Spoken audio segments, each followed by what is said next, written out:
사실 마음이 많이 편해졌습니다. 지난주까지만 해도 너무 혼란스러워서 잠도 안 오고 그랬거든요. 그런데 이때는 왜 그랬냐면 판단하기가 굉장히 어려웠습니다. 호루라기를 불어야 할지 아니면 좀 더 지켜보자고 보시는 분들을 설득해야 할지 이런 판단이 어려웠다는 겁니다. 그런데 지금은 오히려 편해졌습니다. 그냥 호루라기를 계속해서 불면 되겠더라고요. 이미 눈에 보이는 지표가 나와 버렸습니다. 이재명 대통령 국정운영평가는 부정 여론이 긍정 여론을 역전했고요. 이런 와중에 한찬식 같은 사람을 민정수석으로 앉히고 인요한을 적십자사 회장으로 임명하고 심지어 이재명 대통령하고 송영길이 비공개 만찬을 했다는 소식도 보도를 통해 알려졌습니다. 냉정하게 말씀드리면요, 다음 주에는 지지율이 더 빠질 겁니다. 그리고 이렇게 빠진 지지율은 회복하기가 굉장히 어려워지는 건 당연하고요. 타이밍을 놓치면 회복이 가능할지도 잘 모르겠습니다. 왜냐면 지지율이 어디서 빠지고 있다? 코어 지지층에서 빠지고 있기 때문이라는 게 문제입니다. 이걸 좀 냉정하게 보셔야 하는 이유는 유박 세력들은 이걸 애써 작게 해석하려고 하거든요. 그런데 이건 보통 심각한 문제가 아닙니다. 그래서 앞으로 검찰개혁과 전당대회 이슈 때문에 이 얘기할 기회가 없을 것 같아서 오늘 상세하게 다뤄드리겠습니다. 우선 코어 지지층에서 코어가 뜻하는 게 뭔가요? 단순히 친노, 친문 지지자들을 얘기하는 게 아니죠. 말 그대로 코어는 중심, 핵심을 의미하는 거고요. 운동하는 분들은 아실 텐데 코어는 몸의 중심부, 주변의 근육, 말 그대로 자세 유지와 신체 균형에 필수적인 역할을 하기도 합니다. 즉 코어 지지층은 친노, 친문을 뜻하는 걸 넘어서서 이재명 정부의 국정운영 동력이 되는 건 물론이고 정부가 어려움에 처했을 때 버텨주는 힘이 되는 지지층이다. 이게 핵심인 거죠. 이걸 이동형 같은 사람들은 딴지 세력이라고 좁혀버리는데 그런 개념이 전혀 아니라는 게 중요하다는 겁니다. 그럼 이게 왜 위험한 거냐? 간단합니다. 이게 굉장히 복잡한데 잘 요약하면 쉽습니다. 이걸 제대로 이해하셔야 전당대회와 검찰개혁이 왜 중요한지를 명확하게 체감하실 수 있습니다. 크게 세 가지만 보시면 되는데요. 우선 첫 번째는 실제로 코어 지지층이 빠지고 있는 건지부터 봐야겠죠. 지금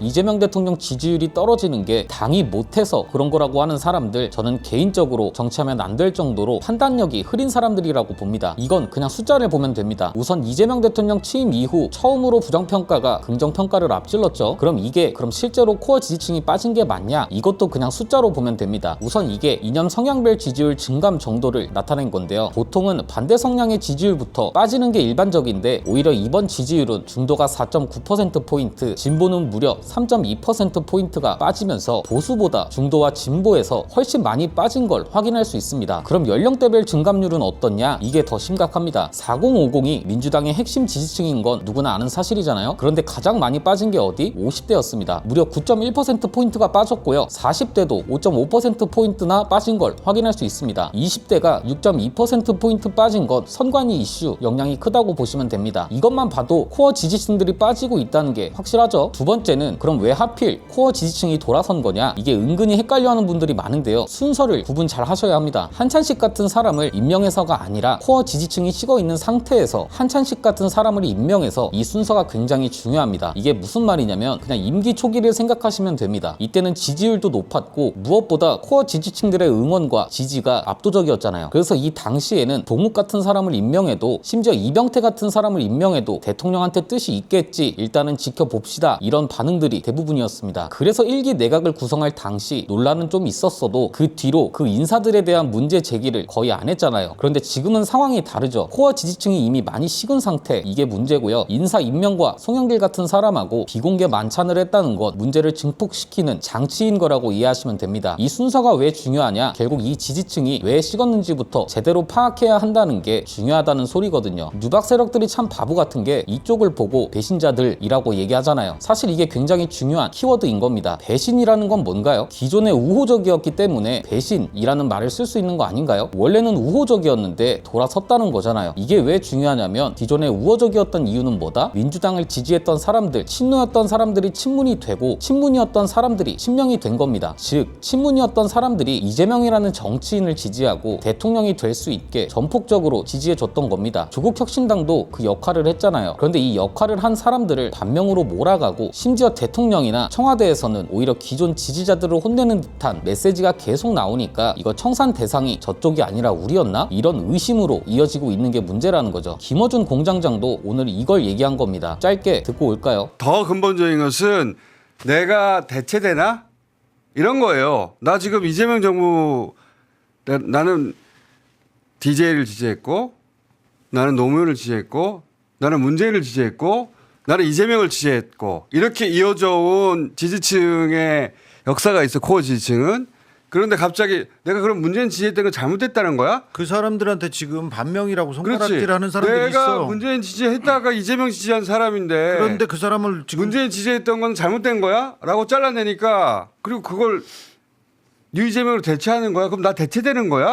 그러니까 지금 이런 거예요. 세 번째는 그럼 왜 코어 지지층들은 억울함을 느끼는 거냐? 간단합니다. 단순히 배신감을 느껴서 그런 게 아닙니다. 이분들은 민주당의 역사와 가치를 지키는 건 물론이고 충신 같은 분들이거든요. 충신은 어떤 역할을 하나요? 보통 사극 영화 같은 거 보면 왕이 잘못된 길로 가고 있을 때 이때는 보통 왕들이 이성적인 판단을 못 합니다. 그걸 가장 옆에서 지켜보고 있기 때문에 공포스러움에도 불구하고 목숨을 걸고 그렇게 하시면 안 됩니다를 외치는 사람들이 충신입니다. 반면에 간신은 어떻게 하나요? 폐하, 저들이 지금 폐하를 음해하고 있는 것입니다. 저들은 새로운 권력을 세우고 폐하를 내치려는 역모를 꾸미는 자들이 틀림없사옵니다. 이러죠. 지금 이 상황과 똑같은 겁니다. 검찰개혁 그렇게 하면 큰일 난다. 코어 지지층이 벌써부터 등을 돌리면 가장 힘들어지는 건 이재명 대통령이다. 이렇게 말하는 사람들한테 유박 세력들은 반명이라고 말하잖아요. 지금 이걸 가장 잘 보여주는 사례가 뭐다? 검찰개혁인 겁니다. 검찰개혁 그냥 솔직하게 말하자고요. 이게 민생개혁인 건 맞습니다. 그 이유도 충분히 설명을 드렸는데 이 검찰개혁을 실패했을 때 가장 걱정되는 사람이 누구였나요? 이재명 대통령이었습니다. 왜냐면 코어 지지층들은 노무현 전 대통령의 유족들이고 그렇기 때문에 제2의 노무현을 만들면 안 된다는 사명감 때문에 노를 계속해서 외친 거라고요. 이게 본질이고 핵심인 겁니다. 김어준 공장장도 오늘 이걸 가장 강조하면서 얘기했는데 이 발언도 짧게 듣고 오겠습니다. 이게 검찰개혁은 이런 거거든요. 우리는 검찰개혁을 어떻게 바라보냐면 코어 지지층은 이 대통령이 노무현처럼 또 당할까 봐. 그 두려움과 걱정이 그 기본이거든요. 그걸 가지고 검찰개혁을 말하는 거예요. 절대 그런 일이 벌어지면 안 돼. 다시는. 이재명 시즌2는 우리는 절대 받아들일 수가 없어. 이게 밑바탕이 있잖아요. 유족이라는 말은 그 비유가 아니에요. 진짜로. 그렇죠. 진짜로 유족처럼 느낀단 말이에요. 다시 그런 일이 발생할까 봐 검찰개혁에 대해서 이렇게 민감한 거야. 하나의 제도에 불과하면 그렇게까지 민감하지 않습니다. 다른 수많은 제도 중에 왜 검찰만 가지고 그러느냐.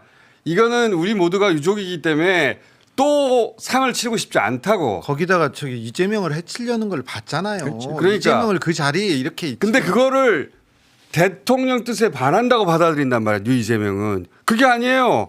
이재명 대통령이 또 그런 꼴을 당할까 봐 그 마음에서 그러는 거예요. 그거를 지키려고 하는 거죠. 그걸 반명이라고 말하면 사람들 진짜 황당하거든. 아마 여기까지 보신 분들은 왜 내가 요즘 이재명 대통령에 대한 마음과 지지도가 식어가는 건지 그리고 어떤 지점이 우리를 쉽게 만든 건지 명확하게 정리가 되셨을 거라고 보고요. 그럼 여기서 우리가 누박 세력들을 받아들이지 못하는 이유는 뭐냐? 이것도 중요합니다. 단순히 외연 확장을 국힘 출신들하고 한다는 것만 문제가 되는 게 아니고요. 저들의 태도도 중요합니다. 이게 코어 지지층이 식는 이유, 이재명 대통령의 메시지가 부정적으로 들리는 이유와도 연결됩니다. 이건 그냥 사례를 하나 말씀드리겠습니다. 최근에 우연히 드라마 하나를 봤거든요. 리틀 아메리카라는 드라마인데 여기에 카우보이 에피소드가 있습니다. 이걸 그냥 단순히 인종차별을 다룬 드라마라고만 해석하면 너무 단순하게 본 거고요. 여기서 중요한 건 주인공의 태도입니다. 나이지리아 출신 유학생인 이웨그 분화가 미국 오클라호마에서 겪는 일들을 다룹니다. 처음에 이 주인공이 학교에서 친구들하고 쉽게 어울리지를 못합니다. 현지 사람들이 주인공의 태도와 말투 같은 걸 낯설게 받아들이면서 주인공은 나는 여기서 겉도는 사람이구나 이런 감정을 느낍니다. 그런데 이 주인공은 소외감을 적대감으로 생각하지 않고요. 오히려 오클라호마의 상징인 카우보이 문화를 본인한테 흡수시키기 시작합니다. 카우보이 복장, 말투, 태도 이런 걸 단순히 흉내만 내는 게 아니라 본인의 정체성을 표현하는 방식으로 받아들인다는 거죠. 그래서 카우보이 모자랑 부츠를 사는 장면을 보면 현지인들이 다소 표현은 서툴러도 자신들의 문화를 존중해주는 주인공을 역으로 배려하고 존중해줍니다. 배경이 1983년이거든요. 단순히 미국 백인 사회가 흑인 이민자를 차별했다는 것에서 끝나는 게 아니라 차별과 소외는 있을 수 있으나 오히려 이민자가 낯선 사회의 문화와 언어를 배우고 그걸 자기 방식으로 흡수하고 그렇게 노력하는 모습을 보여주면서 현지인들은 역으로 그걸 존중하고 받아들이고 이 과정을 보여주는 에피소드입니다. 즉 낯선 사람이 원래의 부류에 자연스럽게 녹아들려면 기존에 있던 사람들을 밟거나 내쫓는 방식이 아니라 오히려 자신이 기존의 문화와 가치 역사를 존중하는 태도를 보여야 기존에 있던 사람들도 그걸 호의적으로 받아들일 수 있다는 걸 말씀드리는 겁니다. 그런데 지금 유박 세력들의 태도와 언행이 어떠냐 이겁니다. 기존 민주당의 역사와 가치를 훼손하는 걸 넘어서 하찮은 조롱의 대상으로 만들고 있잖아요. 그래서 지금 이걸 바로잡지 않으면, 그리고 그걸 바로잡는 주체가 이재명 대통령이 되지 않는다면 코어 지지층들이 돌아서는 걸 막기는 쉽지 않을 거라는 걸 말씀드리고 싶은 겁니다. 이낙연 때를 잘 생각하셔야 합니다. 단순히 이낙연을 코어 지지층이 심판했다는 것만 보시면 안 되고요. 그 속도를 보시라는 겁니다. 이낙연은 차기 대권주자로 떠오르던 사람입니다. 지금은 싫더라도 그 당시엔 그랬습니다. 문재인 정부 지지율이 80%를 넘었었고요. 이낙연 총리도 이 당시 대정부 질문 같은 거 보면 답변도 품격 있게 잘하고 코어 지지층들의 지지도 압도적으로 받는 상태였습니다. 오히려 이때는 이낙연이 친문, 이재명 지사는 반문으로 프레임이 만들어져 있을 때입니다. 그런데 이낙연이 갑자기 이재명 지사를 대장동으로 공격하고 심지어 박근혜 사면까지 거론하기 시작하고, 이렇게 되면서 이낙연의 본성을 코어 지지층들이 알아채기 시작한 거죠. 차기 대권주자로 불리던 사람이 한순간 나락을 갔습니다. 그리고 나락까지 가는 속도는 엄청나게 빨랐습니다. 이건 무슨 말이냐? 코어 지지층들이 식는 건 단순히 지지율이 빠지는 것만 문제가 아니라 식는 속도가 굉장히 빠른 건 물론이고, 한 번 식으면 돌이킬 수 없는 지경까지 갈 수 있다는 게 중요하다는 겁니다. 결국 우리가 최악으로 생각하는 상황은 한동훈이나 오세훈이 차기 대권을 잡는 거잖아요. 그래서 항상 말씀드리는 게 의심과 견제를 하되 나의 권리를 최대한 행사하시길 바란다는 겁니다. 오늘 말씀드린 것들이 결국 전당대회에 관심이 쏠리는 이유이기도 하잖아요. 대통령 지지율뿐만 아니라 전당대회도 압도적으로 승리한다면 결국 이재명 대통령의 메시지는 확실해질 수밖에 없고 인사임명 기조도 바뀔 수밖에 없을 겁니다. 지지율을 이기는 정치인은 없습니다. 오늘은 그래서 노무현 전 대통령의 말씀을 빌리며 마치겠습니다. 정당한 권력은 정통성이 있을 때 가능하다. 정통성이 없는 권력은 사람을 불행하게 만든다. 오늘 내용은 여기까지입니다. 유익하셨다면 구독과 좋아요로 영상 제작에 힘을 주시면 감사드리겠습니다. 저는 내일 다시 찾아뵙도록 하겠습니다. 감사합니다.